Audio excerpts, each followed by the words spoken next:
Should women be taking it? Women respond better to creatine than men for the simple reason they have less creatine in the body. So females, by jumping up their creatine, they respond even better in many different ways. Their performance increases better.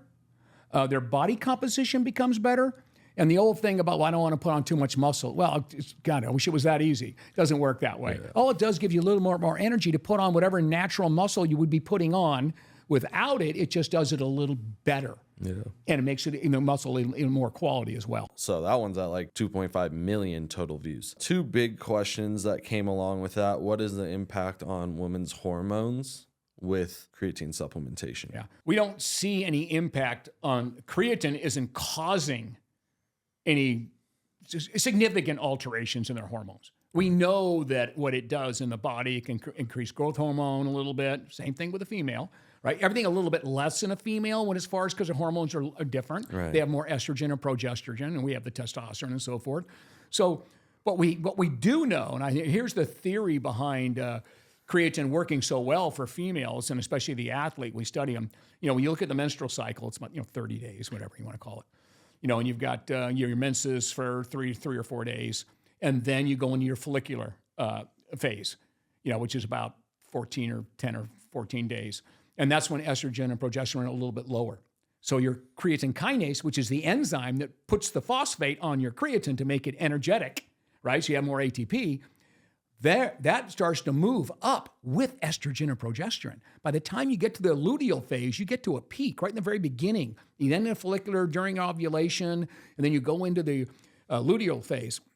Now you've got creatine kinase sky high. It follows the line with estrogen. When your estrogen's high as progesterone. So, and of course, estrogen is most energy, controls all your energy metabolism in the female.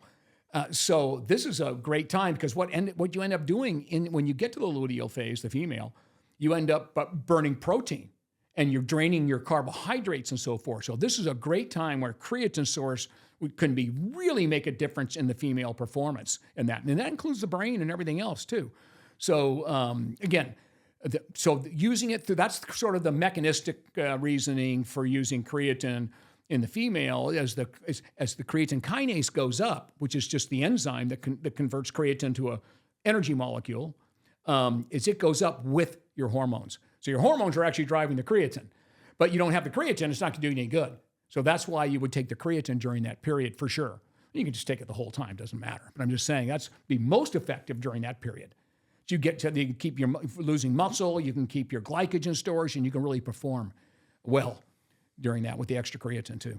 Yeah, so that's what they've been looking at now. And of course, women respond better when it comes to cognitive reasoning for using it. Mm-hmm. Anytime the bioenergetics of the brain are low, right? Creatine could have a different impact. So sleep deprivation, all right, challenging tasks and so forth. You can take creatine supplementation, and they've shown that can make a difference. Seriously. And so in the female, it seems to make more because they have a little bit less creatine in the brain, just, again, based on size and so forth, and also hormones. So yeah, I think the female is a great candidate for it. Don't knock out. Even he's on creatine. You can lay down, but he gets a little creatine.